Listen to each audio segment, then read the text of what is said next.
So we'll continue with leadership. Today we're going to leadership style. And when we talk about leadership style, we're talking about different approaches managers use when it comes to managing their organization. Remember when we talked about leaders? So leaders are those who tells us what to do, guide us on how to do it to achieve a goal. They are part of their managers, but we call them leaders because they do more than what managers will do. That's why we call them leaders. So leadership is an approach, which means managers have to be leaders. That is the point. So at any point in time, a manager will choose the kind of approach he or she wants to use within the organization. So we're going to start with the first one, which is autocratic. We call them autocratic leaders because they make decisions and they expect you to follow suit. They make decisions and they expect you to follow suit. You have to obey. They give decisions, they give tasks, and you have to just follow. You don't complain about it. They don't need your suggestion or opinion. They call them autocratic leaders. Do you understand autocratic here? They are the leaders that make decisions and expect you to just obey. That's all. This approach can be used in the military anyway. Say, obey the first order, something like that. I think you understand. That's autocratic. Then we have paternalistic. For paternalistic, it's more like autocratic, but the difference between paternalistic and autocratic is that for paternalistic leaders, they think about the welfare of their subordinates. They make decisions like the autocratic leaders, but they still put into consideration the welfare of their workers. They try to check if what they have done is right or wrong. We call them paternalistic. They still have that feeling. They have that human feeling. They have that feeling for their employees. They tell them what to do. They expect them to carry it out, but still they take care of their welfare, the welfare of the citizens, or the welfare of the employees. That's why we call them paternalistic. They are more like autocratic, but the difference between it is that they think about the welfare, the situation of their workers, whenever they give them decisions, whenever they make decisions regarding their task. Is it clear? Yes. The third one, democratic. For democracy is always the government of the people, for the people, and by the people. That's democracy. So when it comes to democratic leadership style, it simply means you involve people. Do you get the point here? The involvement of people makes it democratic. The involvement of people. Are you guys with me, please? Are you here?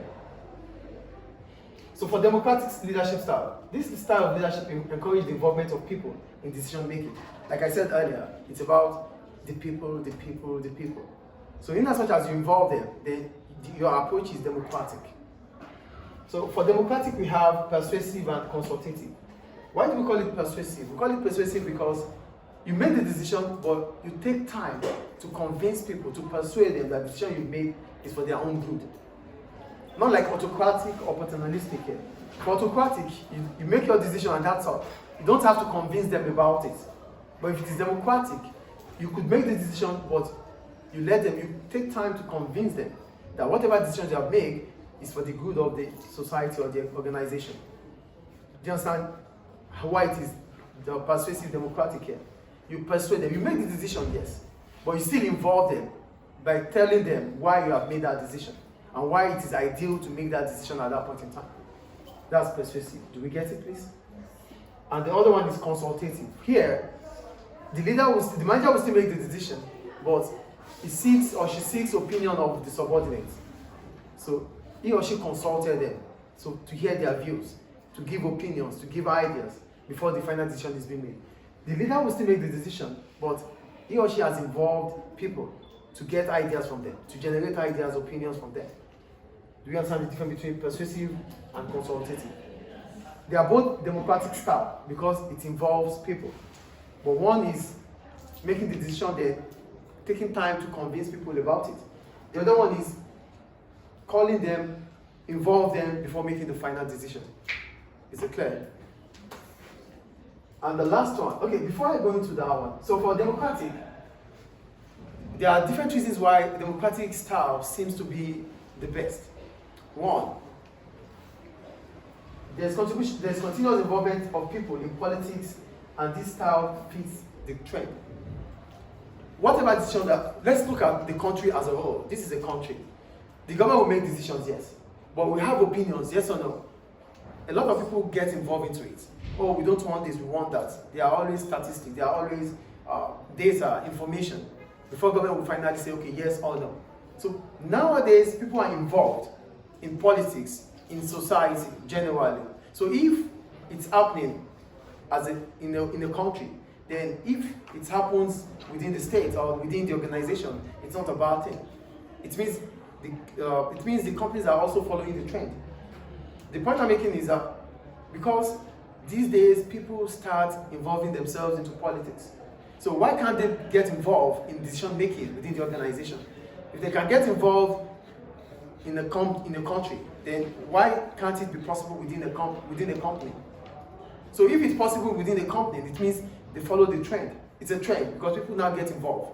So the involvement of people means if people are involved in the state, they should be involved in the company. That's the point. Do you understand why it is important to you? I'm telling you the reasons why democratic leadership style seems to be the best. One, the involvement of people in politics. Politics is who gets what, when, and how. The type of allocation of resources, the process through which resources will be allocated, and the process and the kind of resources that has to be allocated. People decide about these things. So if people have to decide about these things, then they can also decide about companies' decisions.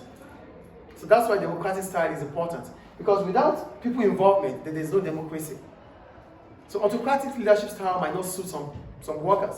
They might feel like, oh, we are not zombies that we just have to tell things and just have to go on that way. You need our involvement too because we are in the task. So, increasing educational standards means people need freedom in life. Now we are educated, we know more. So as a result of that, how are we going to be able to express ourselves if we don't have the freedom? So politics, democracy brings about freedom. So because now you're well learned, you know things. Unlike when they have to tell you everything, now you know. Because you know you will be able to explore. But without democracy, you cannot explore.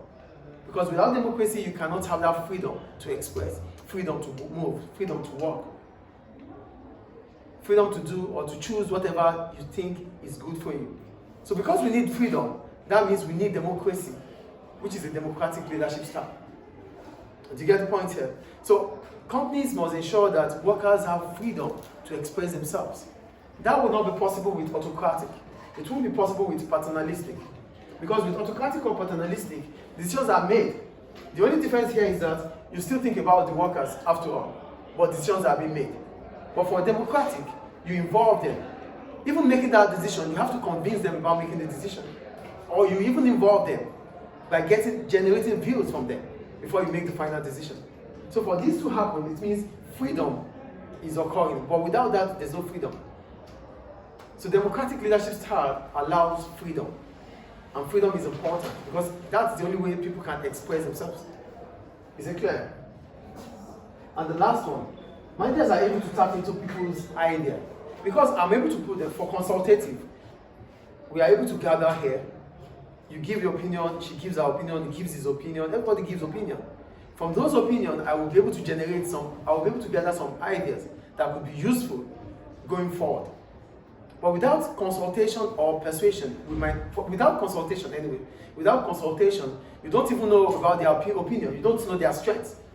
They won't be able to tell you things because you are doing what you want to do. So democratic leadership style allows managers to tap into people's idea, which can be useful for the organization. Do we get it? And the last leadership style is laissez-faire. For laissez-faire is a French word anyway. It only means be your own boss. But here, what makes it different is this. For a laissez-faire leadership style, it means the manager will provide the subordinate all the resources needed to carry out the task. Then the subordinate becomes accountable and responsible for that task. A laissez-faire leadership style means I'll be given all the resources I need to carry out my task. Then I become accountable and responsible for my role or my position. Do you get it? They use it in some 4 years, I think 3 or 4 years ago, a school used it. Then I was in that school. So what happens is, as soon as any parent comes in, for my subject, I'm in charge, not the principal, nobody. So whatever the parents need, I am in charge of it. I give them whatever information they need. You don't have to meet anybody, you just have to meet me and other teachers. So that's the laissez-faire leadership style. So the boss gives us the authority to act and gives us all the resources needed. So you don't have to see the parent, you don't have to see the school manager or principal. So whatever you need, in as much as for that subject, you go to that subject's teacher. So he or she gives you the final say. And whatever he say or she says is the final. So that's the laissez-faire leadership style. But the problem about laissez-faire leadership style is that you need to trust their expertise. If you give laissez-faire leadership style to someone without skills or expertise, then they will fail. Because it involves high knowledge and experience. Do you understand? Because you are your own boss. So whatever happens within the organization, in your own office, you take charge. So these are leadership styles. Any question about leadership styles?